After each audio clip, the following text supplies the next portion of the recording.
Bonjour à tous, on se retrouve pour une nouvelle vidéo, donc la preuve qui suit celle de la semaine dernière.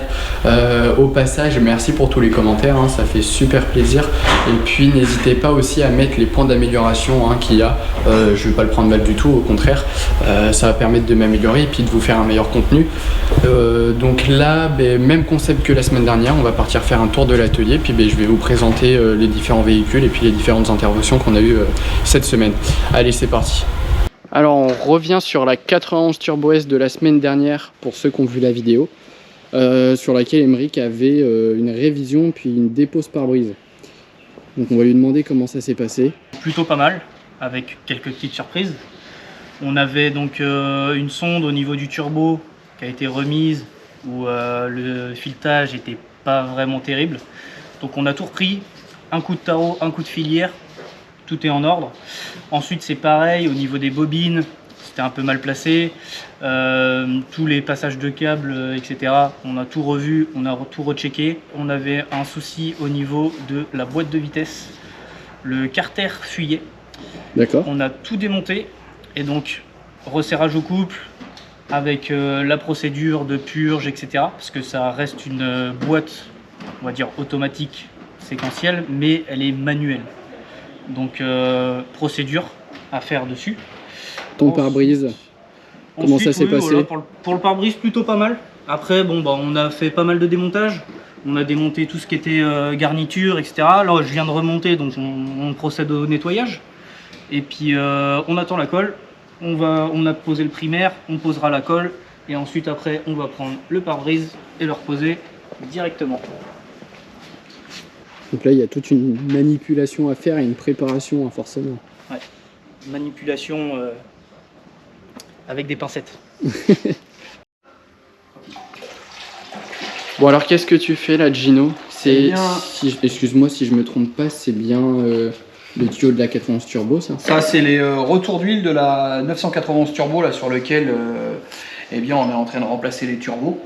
Vous avez dû voir la vidéo de la semaine dernière, mais je pense que Mehdi était peut-être déjà non, je crois que c'est la... Non, c'est la Carrera S, celle-ci. Oui, donc ouais, pas la 991 Turbo S, la Carrera S, la rouge. Oui, c'est ça. Voilà, pour la couleur. Et du coup, il y a Bernard qui nous a envoyé un produit nettoyant, là, donc Extreme Parts Cleaner, donc, qui est biodégradable. Donc je l'ai déjà essayé. Et sur des pièces sur lesquelles j'avais fait un allumeur, on avait fait un petit short sur Instagram. Enfin, on avait fait une publi sur Instagram de ça. Et là, eh bien, je vais refaire un essai parce que là, vous voyez, cette pièce-là, elle est vraiment contaminée. Donc là, elle a déjà été passée dans notre laveuse. Donc il a commencé à gratter et tout. Et là, on va faire un test un petit peu pour voir ce que ça peut donner. Alors évidemment, c'est ce que j'avais déjà dit dans l'autre vidéo, il faut de l'action mécanique. Et c'est surtout quand on a des pièces qui sont vraiment comme celle-ci, vous voyez, là, c'est contaminé. C'est en plus... Il y a eu de la terre mélangée avec un peu d'huile et tout ça, et bien avec la chaleur, vous voyez, ça s'est colmaté parce que ça c'est juste dessous le turbo, c'est le retour d'huile. Donc là, on va voir un petit peu l'efficacité et jusqu'où ça peut décaper sans en fait forcément gratter à la main.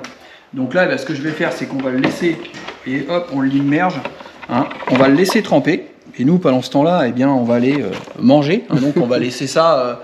Je sais pas, une petite heure tranquillement, vous voyez, là vous faites ça, vous le laissez tremper, vous allez faire autre chose pendant ce temps-là. Et là on va voir l'efficacité, on repassera tout à l'heure, midi, et on verra ce que ça donne. Et puis si je me trompe pas, le produit on peut le diluer avec de l'eau. Eh ben c'est ce que j'ai fait là. Ouais. Là, alors après en fonction du degré de salissure, eh bien on va le diluer plus ou moins fort. Donc là, histoire de l'immerger, on l'a dilué un peu. Mais là on va voir ce que ça donne. Après il faut le laisser agir parce que là on est vraiment sur une pièce qui est très contaminée. Donc on va voir ce que ça donne. On repasse tout à l'heure. Puis c'est pas parce que c'est biodégradable qu'on peut pas l'utiliser avec des gants. Ah bah ouais, donc il faut mettre des gants parce que c'est quand même, d'ailleurs c'est marqué, c'est conseillé, c'est corrosif. Donc oui, voilà. Mais ça reste un produit biodégradable. Allez, on se revoit tout à l'heure pour voir le résultat. Bon, on vient de finir de manger. Ouais, on vient de finir de manger, donc on vient voir un petit peu ce qui s'est passé, mais là déjà rien qu'à regarder. Et ben, je pense que ça a décapé quand même. Et puis bon, la couleur du liquide est plus très... Non, mais même, on va regarder un petit peu... C'est plus très terrible. Bon, ça a décapé la pièce, vous voyez. Oui, quand même. Bon là, il faut frotter un peu, mais ouais, bah voilà, regarde. Oui, bah comme tu disais, une action mécanique, quoi. Mais... Voilà, ouais, mais bah là, c'est que le produit, là, même ici, là, ça, là... Ouais, là, c'était vraiment cracra. Là, ça s'en va. Après, voilà, il va falloir frotter un peu, ouais, mais ça s'en va. Franchement, je suis quand même assez fan de ce produit. Parce qu'avant, tu utilisais quoi en fait? Bah, on a notre laveuse qui est là-bas, hein, qui va bien, mais si tu veux, c'est qu'on la laissait pas à tremper, c'est un géo de pression. Mais là, le gros avantage de ça, c'est que souvent le diluant, bah, on n'arrive pas à enlever ça. Et puis quand on met du caoutchouc dans le diluant, le problème c'est que le caoutchouc, il aime pas trop quoi. Et là, par contre, le caoutchouc, bah, ça lui fait rien. Et là, ça décape. Hein. Alors, vous voyez là, ce qu'on voit les parties un peu blanches, c'est qu'en fait c'était oxydé. Hein. Ça, c'est typiquement une voiture qui a pris un peu du sel hein, sur des routes qui étaient traitées avec du sel hein, parce qu'il y avait de la neige ou autre. Et puis ça oxyde. Et là, on voit c'est de l'oxydation. Donc là, ça nous a enlevé une grosse partie de la crasse. Donc maintenant, il ne reste plus qu'à frotter, gratter. Parce que là, malheureusement, il ne va pas y avoir le choix que de gratter. Mais il y a le produit qui a déjà travaillé pour nous. Hein. Alors là, il a fait déjà gros. C'est une aide, hein. C'est pas magique non plus. Hein. On n'arrive pas, on ne trempe pas dedans, on ressort et puis c'est neuf. Non, ça n'existe pas. Hein. Ça existe que dans les pubs, que dans la pub, ça. Mais nous, on ne fait pas de la pub. Nous, c'est la réalité. Donc voilà, hein, il va rester plus qu'à gratouiller un petit peu encore. Mais là, déjà, ça m'en a enlevé une bonne partie. Ça a décapé une grosse partie. Donc action mécanique, brossage, laveuse. Et puis typiquement, une pièce comme ça, là, une fois qu'on aura enlevé le gros, micro-billage. Et là, ça repart en neuf, quoi. Hein. Donc voilà, je l'avais déjà dit dans la story Instagram, hein, ce produit-là, il va faire partie de l'atelier maintenant pour nettoyer et décaper toutes mes pièces. Alors on revient sur le moteur de la Carrera S, sur lequel les turbos ont été changés.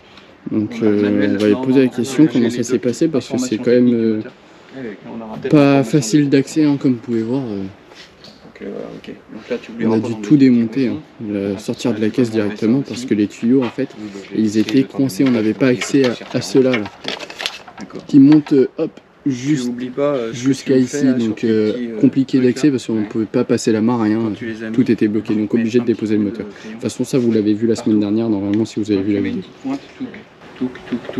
Hein, pour être sûr que tu n'oublies rien et que tout soit bien mis à sa place, qu'il n'y ait aucun oubli, que toi tous tes passages de durite soient bien positionnés, c'est hyper important, tu vois toutes tes petites agrafes. De toute façon je traque en photo pour être sûr et certain. Donc l'important c'est que tout ton cheminement, tu vois, tu mets en place, tu serres et tu revérifies, tu regardes bien, hop, tout passe bien, tout est bien à sa place, que tu sais, t'es pas un tuyau qui tire ou quoi que ce soit. Là, tu vois, comme celui-ci, là, tu vois. Là, ici, lui, il doit se fixer là. Ça, c'est... Non, même pas. Non, il fixe sur le tuyau, d'accord. Ok, donc tu vois, ça, c'est hyper important. Et oui, de toute façon, j'ai tout pris en photo, je vais tout repasser comme à l'origine. Bon, là, en tout cas, c'est quand même un peu plus propre que ce que c'était. Oui. Au turbo neuf, nickel. Ça t'intéresse peut-être de savoir ça? Ah bah oui, bien sûr, ouais. Oui. Ben non, mais en fait, c'est ce que je disais à Mathis, de bien faire attention à la disposition de tous ces tuyaux, parce que comme on voit l'enchevêtrement qu'il peut y avoir là sur ce moteur, il y en a dans tous les sens, mais c'est un enchevêtrement qui est réfléchi, hein, parce que on peut voir que tout est bien attaché. Donc nous, le but de l'intervention, ce que j'explique à Mathis quand on en fait une, c'est que on se rende pas compte qu'on est passé là. Ça veut dire que on a tout remis exactement à la même place. Comme le constructeur le veut, quoi. Voilà, c'est hyper important, c'est pour éviter qu'on ait, par exemple, je sais pas, je prends ce petit tuyau là de dépression, s'il est mal remis, qu'il n'est pas fixé, et puis qu'il se met, admettons, à venir à frotter là constamment parce qu'il n'est pas attaché, et il y a un moment ça va faire un trou et puis on va être en panne. Donc, et ça on le voit, hein, on l'a rencontré sur un Boxster qu'on a mis sur le pont hier, qui arrive d'un autre atelier. On vous montrera, oui. Et c'est la cata.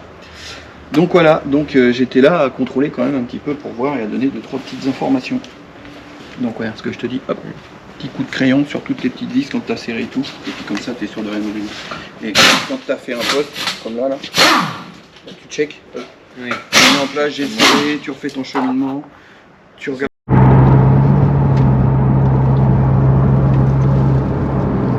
Essai routier sur la 91 Turbo S. Donc oui, alors là j'effectue donc l'essai routier final de la 991 Turbo S. Vous l'avez vu, hein, sur lequel Aymeric a fait la révision. Donc révision sur laquelle on a changé les bougies, on a repris aussi au niveau de la boîte de vitesse, il a expliqué succinctement parce qu'il y avait une fuite d'huile. On s'est rendu compte que l'étanchéité du carter elle n'était pas terrible, hein, ça avait été démonté, remonté, mais la portée n'avait pas été nettoyée et c'est surtout qu'on avait eu apparemment un problème au niveau du remplissage de la boîte parce qu'on avait les mises à l'air libre qui étaient complètement encombrées et bien d'huile, hein, ça veut dire qu'il y avait trop d'huile dans la boîte. Donc bon, voilà, on a repris tout ça, on a remis tout ça dans la conformité. On avait aussi un problème sur une sonde EGT, Émeric a dû l'expliquer, que le filetage avait été abîmé, donc ça avait été remis mais pas bien mis. Donc on a repris ça et le passage des câbles aussi qui ne nous convenait pas. Donc on a recherché un petit peu avec la doc et on a remis tout ça à sa place pour que ça retrouve ses bons positionnements. Et vous savez que là-dessus, moi, je suis hyper à cheval et c'est hyper important. Le constructeur, il a décidé qu'on allait mettre placer les câbles d'une certaine façon, donc on fait en sorte de les remettre pareil. On ne doit pas voir qu'on est intervenu. Petit aparté fini, donc là on est en essai routier, un dynamique, hein, pour s'assurer que tout va bien dans la voiture. S'assurer comme on a démonté les échangeurs et tout ça. Et puis le pare-brise aussi. Le pare-brise aussi, on va s'assurer qu'on n'a pas de bruit d'air, qu'on est étanche. Ça on va le voir après avec l'eau, mais bon logiquement il n'y a pas de souci, mais c'est surtout qu'on n'ait pas de bruit d'air, problème particulier. Et puis là l'essai sur route pour s'assurer que, parce qu'on a changé les pneus aussi, qu'on n'ait pas de vibration et bien que la tenue de route soit correcte, qu'on n'ait pas de problème. Et puis que après au niveau moteur c'est pareil, donc tout ce qu'on a démonté, qu'on soit sûr qu'on n'ait pas de bruit, d'anomalies qu'il pourrait avoir suite à notre remontage. Donc on fait toujours des essais comme ça, dynamiques, même des fois 1 ou 2 essais, parce qu'on en fait un à froid, un à chaud, ça dépend. Pour s'assurer qu'il n'y ait aucun souci. On ne peut pas se permettre d'avoir de problème quand on rend un véhicule à son propriétaire. Donc alors là, petit aparté, Mehdi, tu peux peut-être faire voir l'intérieur de cette voiture. Oui, carrément, parce que franchement l'intérieur est super beau. Avec tous les effets en carbone là, avec les surpiqûres jaunes aussi, les ceintures en jaune qui rappellent l'extérieur. Ah non, elle est vraiment très très belle cette voiture. Les fonds de compteur blanc avec le pack chrono évidemment. Et puis là celle-ci, tu as vu ici, elle a même le couvert au niveau des commodos, hein, qui est en cuir avec surpiqûre jaune. Non, franchement, tout le toit Alcantara aussi. Super beau. La config elle est franchement incroyable. Ouais, non, c'est une très belle auto. Hein. Et puis bon, la finition Porsche. Voilà. Forcément. Et puis là on est quand même sur le modèle, donc on est sur une Turbo S. Hein. Donc là ça commence à développer un peu de chevaux, hein, ça marche un peu. Ouais, là, c'est pas la plus, la plus expéditive entre guillemets comme non, les GT2 et GT3, mais par contre en accélération ça marche très très fort. Ah bah là oui, la Turbo S, on a la Turbo S. Là on vous mettra les spécifications parce que je ne connais pas de tête. Mais les Turbo S, voilà, on est quand même sur une auto qui marche très fort. Et puis à savoir que il me semble que le 0 à 100 de la Turbo S est meilleur que la GT3. La GT3 c'est normal, mais que la GT2. La GT2 ouais. Parce que là en fait on est sur 4 roues motrices. Donc ça tracte vraiment fort. On passe tous les chevaux au sol quoi. Voilà, exactement. Donc non, super voiture. Donc l'essai du matin c'est toujours agréable de partir en essai avec une voiture comme ça. Donc là comme je disais, là voilà, on fait notre montée en température. Après on va aller prendre un peu de vitesse, on va prendre la bretelle d'autoroute pour s'assurer qu'on n'ait pas de bruit d'air. Et puis voilà, hein, pas de vibration, et puis normalement ça va être tout bon. Et puis après ça sera lavage et elle va retrouver son propriétaire. C'est une très belle auto. Les amis, sur cette petite Turbo S aussi, il faut savoir qu'elle a un échappement qui a été retravaillé un petit peu. Et là, vous voyez, là si je mets un peu de gaz et que je relâche, c'est bien un pop and bang. Vous entendez ça un peu? Alors ça c'est un peu excitant. Donc super voiture les Porsche quand même. Vous voyez qu'une turbo, ça fait des bruits bien sympas quand même. Oui, ça fait pas qu'un bruit d'aspirateur. Voilà. Bon allez, c'est parti pour Mathis. Il remet le moteur dans sa caisse. Enfin monté. Ça se fait plutôt bien de toute façon sur une Porsche. Oui, faut juste bien faire attention. Oui, bah Prendre son forcément. temps, et puis normalement, C'est normal. il va tout seul.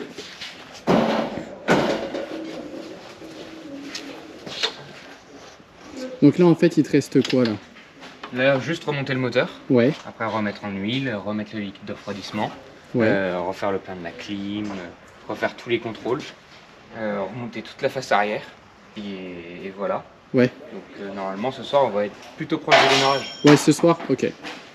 Bon bah si ce soir elle démarre, je vous filmerai.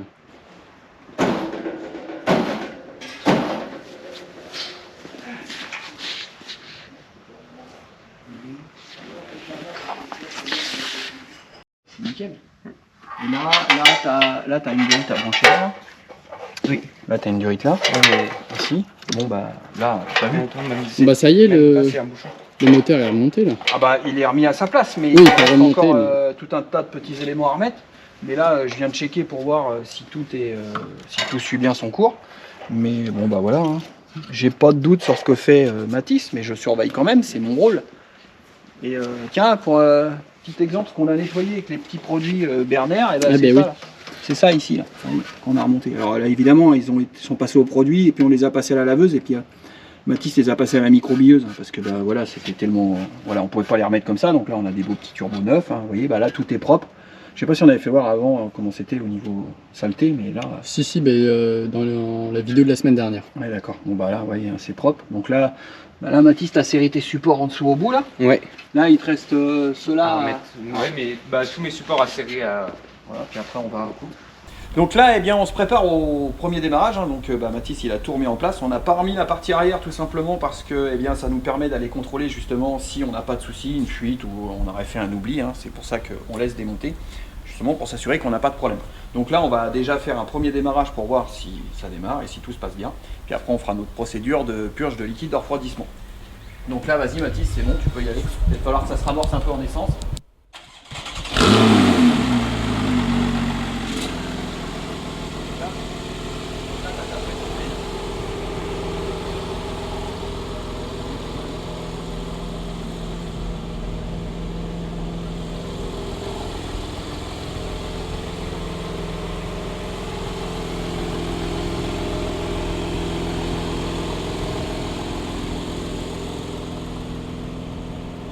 Et bien là, en fait, on est à la procédure diagnostique, hein, donc on va aller faire nos contrôles, notre contrôle diag, on va lancer notre procédure de purge liquide de refroidissement. Et puis, une fois que ça sera fait, il ne nous restera plus qu'à faire nos derniers contrôles, enfin Mathis, hein, faire ses derniers contrôles. Et puis remonter la partie arrière, hein, c'est-à-dire la traverse anti-choc, là, le pare-choc, l'aileron. Et puis après, il va nous rester à remettre les fonds plats, les pare-boues, là, et puis la géométrie. Et l'essai, et le véhicule sera terminé, on pourra le rendre à son propriétaire. Puis je pense qu'il l'attend impatiemment hein, depuis le temps. Donc eh bien là, vous le voyez, je suis sur mon diag, donc nous, eh bien, on va poursuivre le diag gentiment, on va faire toute notre procédure. Eh bien les amis, nous sommes donc à l'essai routier de la 991, hein, donc, sur lequel vous avez vu le remplacement par Matisse. Des turbos hein, sur lequel on avait déposé entièrement la mécanique et là eh bien la mécanique est reposée, vous voyez voilà, on est dedans, ça roule. Donc on va faire un petit tour là pour voir si eh bien il n'y a pas de souci hein. Déjà vous avez vu, on a fait la purge, nous on a déjà tout rechecké pour voir s'il n'y avait pas de problème, pas de fuite, donc tout était ok. Donc là on fait eh bien un essai routier pour voir si tout se passe bien. Alors là on fait un essai routier intermédiaire, hein, c'est pas le final, mais bon là déjà vous voyez que la voiture roule parfaitement, parce que là voilà, je vais rouler, je vais voir s'il n'y a pas des petits bruits, des petites choses.